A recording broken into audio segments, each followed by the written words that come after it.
Gray Skies, A War of the Worlds story is a baffling experience. A contradictory one, even. It provides a template for how not to design a game, while also providing proof for why game developers should follow their hearts instead of the rules. It's a game that is endearingly bad. With no hint of exaggeration, it's a title I kind of adore, even if it's one I never want to play again. I know that's quite the description, but as you'll see by the end of this video, it all makes sense. Although speaking of the end, that's where I need to begin, because Gray Skies has a plot twist so stupidly memorable that it puts the Bionic Commando remake's twist of "my wife is my arm" to shame. Obvious spoilers ahead, because I gotta talk about it. The experience begins with our protagonist, Harper, shopping at a convenience store where on the counter she can find a set of keys belonging to an employee break room. Within that room is a note which mentions COVID-19. Right away that leapt out to me because it's currently uncommon to see the pandemic mentioned within gaming.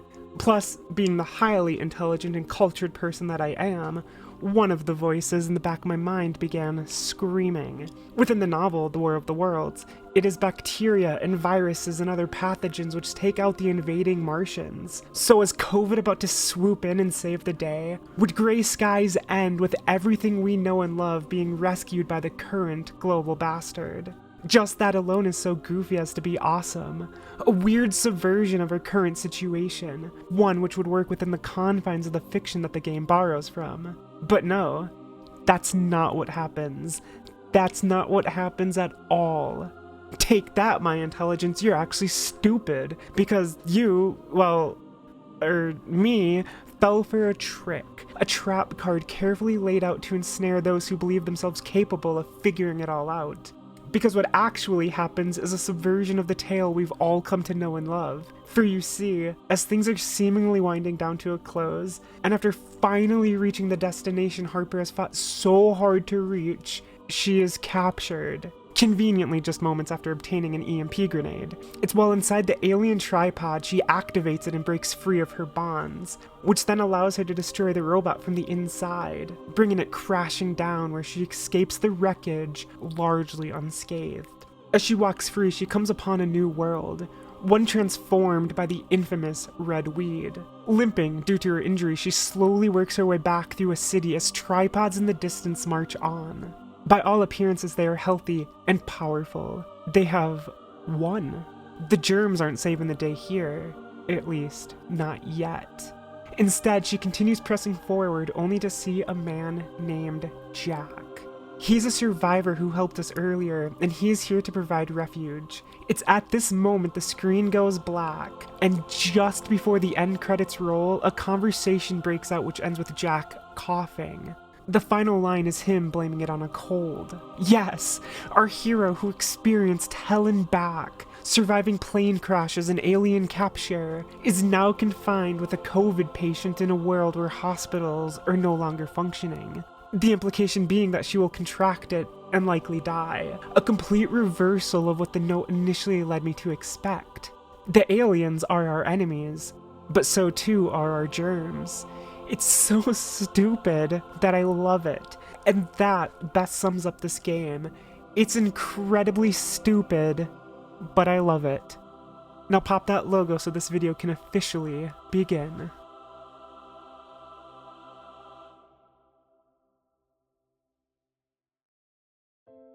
Last week, I returned to Twitch after an extended break brought on by a series of health complications. To ring in the momentous occasion, I decided to host a Ruined stream. This is a gimmick typically held on holidays where I intentionally play bad games. After deciding my reemergence into consistent streaming was a holiday in and of itself, I chose to play Gray Skies, A War of the Worlds story. As I'll get to soon enough, it's clunky, awkward, and in many ways poorly made, but it's also charming. I've always maintained that passion and charm goes a long way within gaming. It's how a title like Terminator Resistance elevates itself past pure mediocrity. That game is repetitive, so much so that most levels are recycled versions of what came before, and it clearly implemented ideas the budget couldn't accommodate. But the love the developers have for the property shines ever so brightly, and the entire thing is great because of it. I highly recommend checking it out. It seriously has more respect for Terminator as a franchise than the majority of the films do.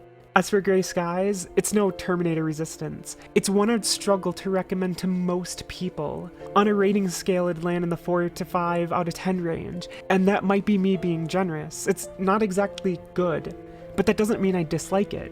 It has personality. Although before getting into my somewhat review of the game and its recently released sequel, I gotta talk about its single critical review on Metacritic. It's this piece of writing which led me to make this video in the first place because it's genuinely insane. Writing for Digitally Downloaded, Matt Sainsbury, the editor-in-chief of the site, wrote what is one of the worst game reviews I've ever had the displeasure of reading. Okay, that last bit might actually be a bit of a lie, as I take pleasure in reading cringe because it's fun to dunk on. And oh boy, does this article give me a ton of ammo. The entire thing is a manifesto lamenting the fact that some songs in the game are from Christian bands. The author actually describes it as Christian propaganda. Never mind the story and characters never once delve into religion. What I especially love here is that the game opens with a song playing on a store radio, and it's called Made for This by Carrollton. The review doesn't bring this particular song up, but the singer is also a Christian artist, and the song itself is so catchy that it was used by NBC when it promoted the 2018 Olympics. Using Sainsbury's logic, that makes the Olympics Christian propaganda. Oopsie doopsie. But no, really, the review was insane. It's paragraph after paragraph of anti-religious anger. The game and the mechanics and the things one would normally consider important when writing a review take a back seat, as the author goes on and on about how horrible it is for the game to use Christian bands for some of its emotional tracks.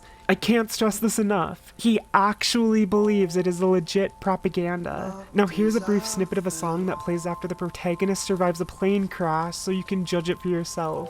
Hopefully I don't get DMCA'd. With his bed in hell,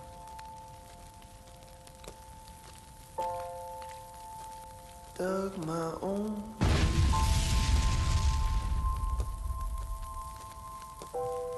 I can hear all the voices say, hypocrite, oh hypocrite, Lord please help.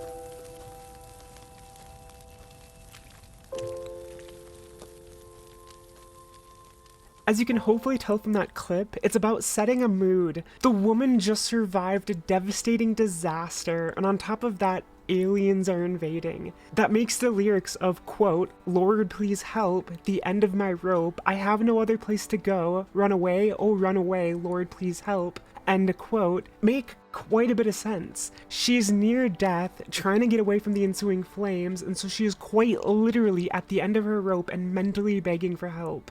It's not that deep or complicated to understand. The developer just wanted to reinforce the somberness of what is occurring. Yet Matt Sainsbury, in his review where he gave the game a 0, complains for the majority of the article that the music has alternative and dark motives. In his words, he laments the texture of the plane crash song, before explicitly stating that after he looked up the band that it made his skin crawl. He then gets uppity because a second song within the game also comes from a Christian artist. Upon researching them, Matt reveals how he found a quote from the singer about what the song means to him, and Matt then somehow writes it off as being bad. Please tell me how this is offensive. Quote, Saint Anthony is the patron saint of lost things. I've talked to him a million times while searching for things in random moments of displacement. I never thought I'd be praying to him for the sake of my soul. End quote. Keep in mind that quote isn't even in the game. It's just something the singer of the song once said. So once again, I ask, how is that offensive? Or better yet, what ulterior dark motive is it hiding? How is any of this music propaganda? I can answer that question for you. It's not. There are no secret motives behind the music. This I know for a fact because I spoke to one of the band's leads. His name is David Gunger, and he's one of the 2 minds behind The Brilliance. They sang the song titled Lord Please Save Me, which is the one which plays during the plane crash segment. If you recall, Matt Sainsbury said that song made his skin crawl. Well, as to be expected within my videos, I have a massive kicker. The band is composed of two best friends. One is an atheist conservative, and the other is a self-described bleeding heart liberal who is also a Christian. As he told it to me, their last 3 albums were centered around DACA dreamers, anxiety, and grief. As he would describe the song used in the Plane segment, it's about grief and survival, which is obvious within the context of the scene where it is used. He also heavily opposes the notion that they are a worship band. In his words, their early stuff was liturgical art. They then moved towards peacekeeping and protest before landing where they now reside, which is art that inspires empathy. They are not trying to convince anyone to become a Christian. Remember, one of them is literally an atheist. Honestly, in today's heavily divided times, it's kind of cool to see a Christian and an atheist and a conservative and a liberal being best friends. That's sort of inspiring. It's just insane to call it propaganda. You know, many times before have I covered the depths the gaming media will go to get outraged, but this is a new low. The entire review reads like something written by one of those annoying always too online Reddit atheists, and I say that as someone who is an atheist myself. It's even more than that though.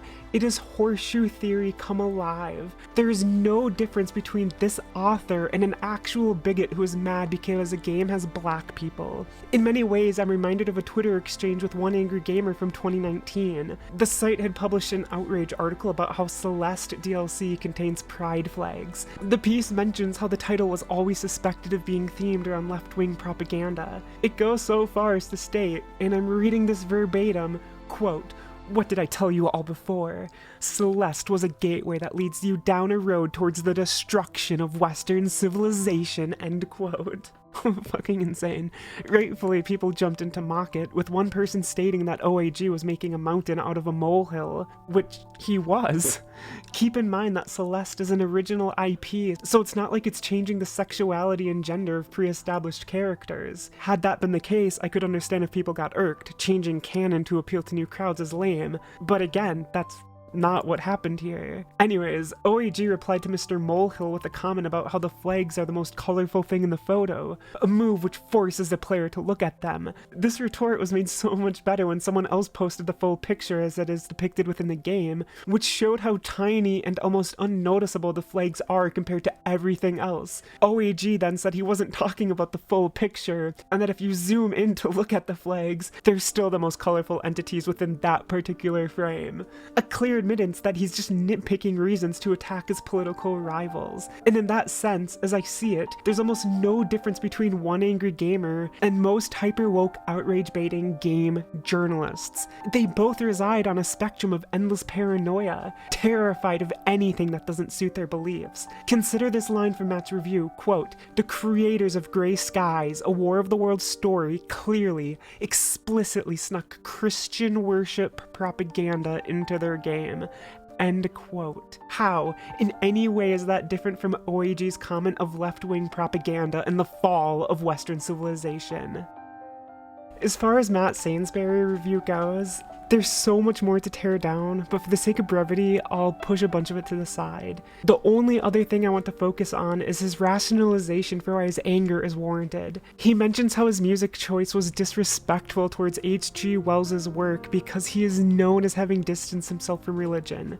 But again, the game isn't morphing the book's plot to fit a Christian narrative. The plot of the thing is pretty bare bones, and never once does it explicitly veer towards Christianity. The music is purely mood setting. If anything, I would guess it's the type of music the mind behind the game listens to, and since he wanted sad tunes to set a tone, he chose the type of sad music he happens to know.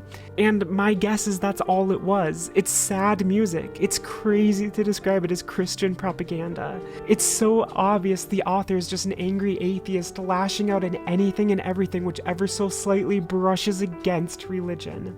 Honestly, let's not kid ourselves. No sound mind on earth spends more than half of a video game review losing their shit over 2 songs which never repeat themselves over the course of the entire experience. But that's all I'll say on that. So setting aside the cringe review, I want to provide my own thoughts on Grey Skies, because I stated at the top of the video, I kind of adore it. It is, Once again, a baffling experience. The pacing is ridiculously weird, almost aggravatingly so. It's a prime example of things one shouldn't do when developing a game, but it's also those decisions which give the game its heart, and in that sense, I wouldn't change it. There's a very clear vision guiding it, and I find it commendable. Based on my browsing of the developer's website, it's clear that they're passionate about what they do. The credits on these titles are very short, and much of the work is carried by one dude. According to him, he used to work in a bakery, but he hated it, so he quit to begin game development. I don't think I need to tell you that such a move is not made by someone who lacks passion for this medium. And honestly, I think his presence is a good thing. He legitimately has some unique ideas, and as someone who plays a metric shit ton of really bad games made by incredibly tiny teams, I feel comfortable in saying that contrary to what reviews suggest, he's a few steps above the slop his titles are often associated with. Yeah, each of his games are janky, but hidden throughout the jank are quite a few gems. 0s out of 10, they are not. All in all, the studio, Steel Art Software, has published 3 titles, and I think they're worth checking out for gamers who can tolerate a highly uneven experience. Consider his first game. It's called Welcome to Handwell, and it's a horror experience which carries with it absolutely atrocious combat and a forgettable story. But it still manages to be an adequately tense time. At first, I thought it'd be an unplayable mess. I went in expecting something I'd struggle to force myself to complete, but the more time I spent playing it, the more I grew to think it's actually kinda good. It builds up some of its frights almost exceptionally well, going beyond the lazy jump scares that most low-budget horror titles rely on. I'm not yet done with the game, but the standout moment so far has to be a scene within a hospital room. I entered it to see a body on a bed, and as I moved through it towards the door on the opposite side, it suddenly slammed shut, an echoing slam which was immediately met by the beeping of an EKG machine. The creature on the bed wasn't dead, but neither was it stirring. In that moment, my own heart rate was beating fast, and the hairs on my arms stood tall. Adding to the chilling effect is that the heart monitor beeping continued to speed up, seemingly going Mach 5, made all the more tense as spooky music also built towards a crescendo. It was a dread-inducing time, as I waited for the body on the bed to inevitably rise up for the attack. Sadly, the clunkiness of the enemy design shortly let the scene down, but the build-up was fantastic. And those 60 seconds were scarier than any recent game that comes to mind. It reminded me of an early sequence from Alien Isolation, where I was forced to wait for a loud elevator to arrive. On a first playthrough, I didn't know if it attracted the xenomorph or not, and I was shitting myself as I waited for the elevator door to pop open. So kudos to Welcome to Handwell for freaking me out in a similar way to Alien Isolation. That is high praise because Alien Isolation is a top 5 game of the last generation for me. That hospital scene aside, there's quite a few other memorable moments I'll avoid spoiling, as well as some cute little touches of detail. For example, for seemingly no reason at all, the buttons on a stoplight crosswalk can be pressed to make it change. It's little things like that which add to the immersion. Similarly, hanging lights react to the player swinging wildly when bumped. And don't get me started on the sirens. It's a semi-open world game, and as evil entities move throughout the area, sirens meant to detect their presence blast out a horrible noise. And as the creatures move towards the player, the sirens nearest to them begin sounding off, growing louder and louder as they get closer and closer, until the siren nearest to you begins a shrill shriek, letting you know that shit is about to get real. It builds a genuine sense of dread, and it's a use of sound I haven't seen in many games. For a first attempt at making a game, especially after quitting a bakery, it's not bad. Sure, I have to overlook a lot of bullshit and jank, but I appreciate what it does and the ideas it attempts, both in terms of what is successful and what is not. It's not the type of experience shit out by some unskilled dev who's just trying to make a quick buck. It's not a fucking shitty asset flip. This dude is trying to make something worthwhile, and that extends to all of his titles that I've played. Getting back to Grey Skies, for realsies this time, it is a wild ride. It begins with a horribly sound-mixed monologue as the camera pans away from Mars. It's really hard to understand what is being said, although I think it's the same monologue from the opening of the book. Following this sequence, we are shown a plane as it is under attack from an off-screen tripod, and it catches fire and falls from the sky. It's then 2 weeks earlier, and for some reason we're in a convenience store where we take control of the protagonist with the objective of buying toilet paper, milk, and cereal. I'm dead serious. The first instance of gameplay is the player wandering around a store searching for toilet paper. And I use gameplay lightly. You just walk around, find the items, and maybe explore the back room to find the COVID note. That's it. There's your intro to Gray Skies. You then leave money on the counter, we're shown a foreboding image of a brain-hacked employee, and then cut to the plane crash and a slow walk through the woods. The plane wreck scene is glorious because it's all the evidence I need to prove that the developer had a vision and he was going to remain committed to it no matter what.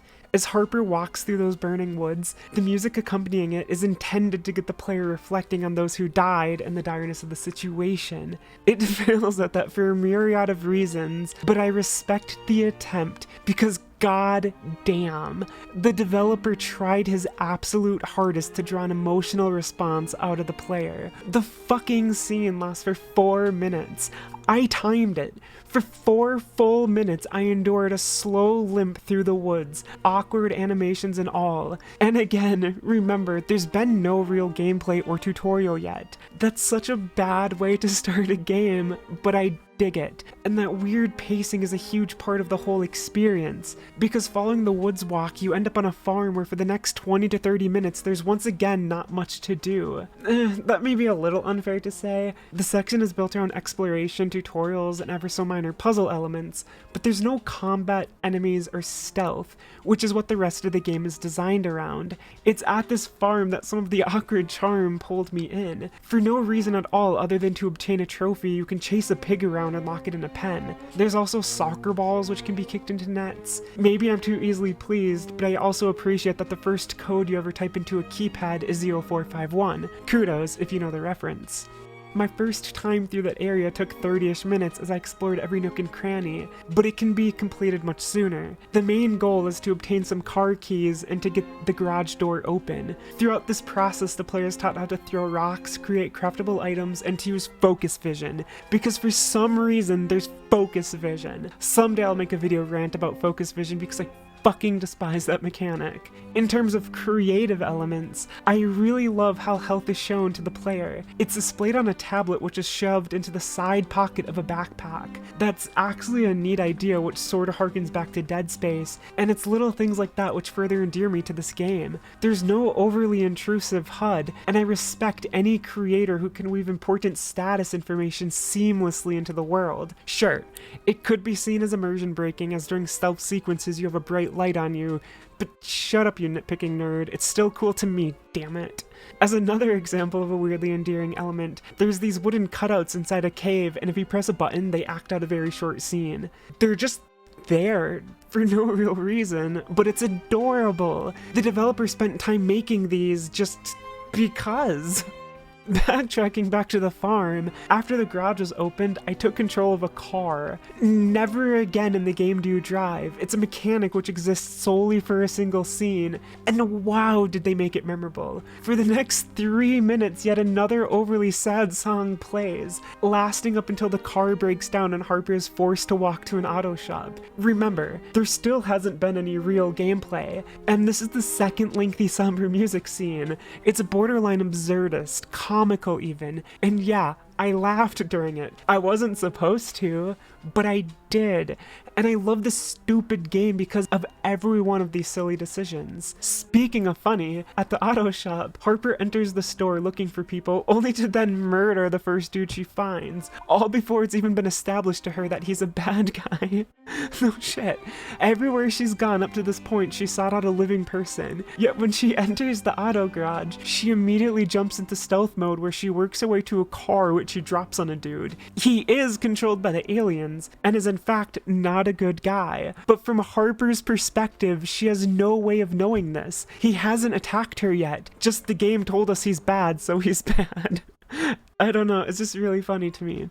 From that scene forward, the game falls into its core loop. Harper enters various environments, be it city streets, sewers, ports, and beaches, and she then scours the environment for items meant to craft one-time use weapons and gadgets. There is no gun, and enemies are either snuck around entirely or taken out by blowing them up with bombs or shocking them with a water and electricity combo. The ragdolling when they die is amazing.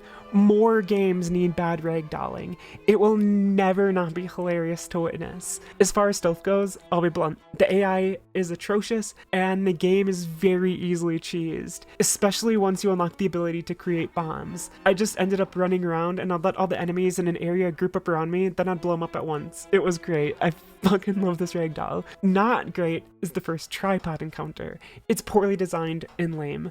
After hitting some switches and opening a door, you enter a Crash Bandicoot-esque running sequence, and it's clunky and awkward as hell. I actually hated it. It's the one thing in this game I actually hated. It wasn't fun or funny for me.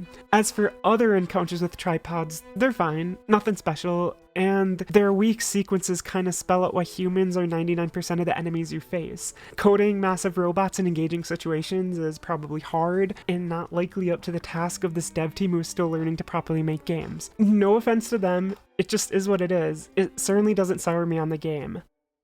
By now, no doubt, you already understand that the title is janky. I'm not going to detail every issue. I've already stressed that it's not exactly a good game, but I do think it's fun for what it is. And if you're a certain type of gamer who thinks this sounds somewhat enjoyable, I do recommend checking it out. Just know what you're getting into. As for me, as already stated countless times, charm can go a long way. And something about this game is charming. It's why Alpha Protocol is memorable. That title is poorly made, but it's endearingly bad. It also tries to implement gameplay elements that are well above its weight class. Obviously, the money involved in that title puts it on a different scale than Gray Skies, but there's similarities which make it a fair comparison. If there's any major disappointment here, it's that the recently released sequel titled Darker Skies is incredibly lame and devoid of everything which made the studio's first two games so memorable. If I was to take a guess, I'd say they listened too much to audience feedback and made a title that, while technically better, is much lamer for it lacks any and all personality. Where Gray Skies tries to be cinematic, even toying around with different perspectives during cutscenes, Darker Skies does almost none of that. It actually contains almost no cutscenes. It also lacks the musical scenes meant to convey somberness. There's really no cinematic tendencies within it whatsoever. You're also given a gun which makes all the other elements useless.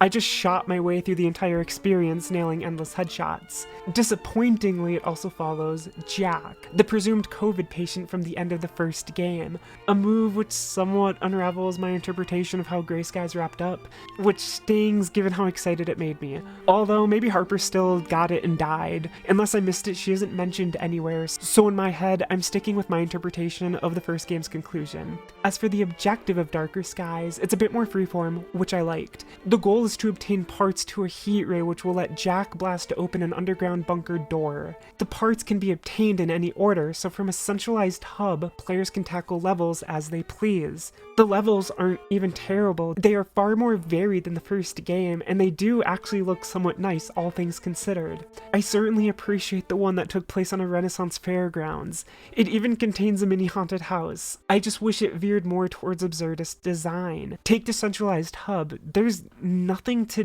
do in it. Where are the offbeat design choices? Gray Skies' farm, for instance, had soccer balls, pig chases, audio logs, and mild exploration.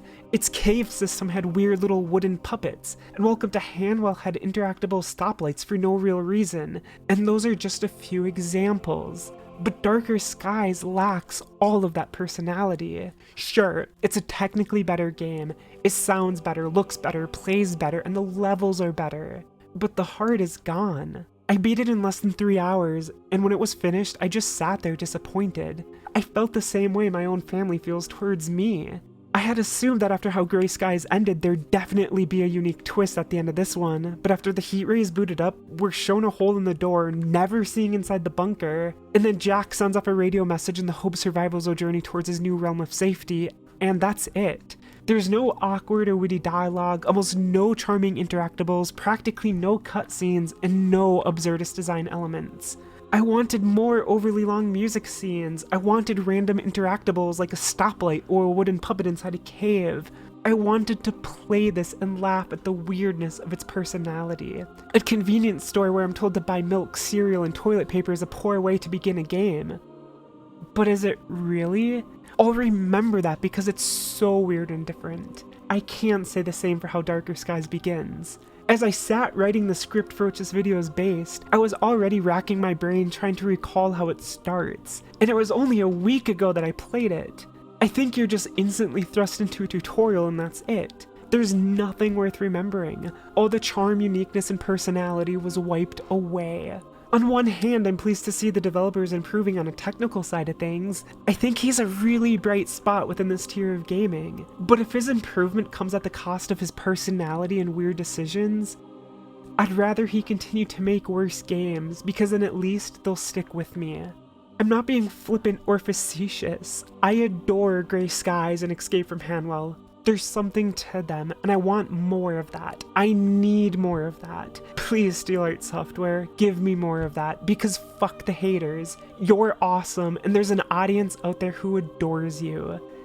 I know, because I'm a part of it.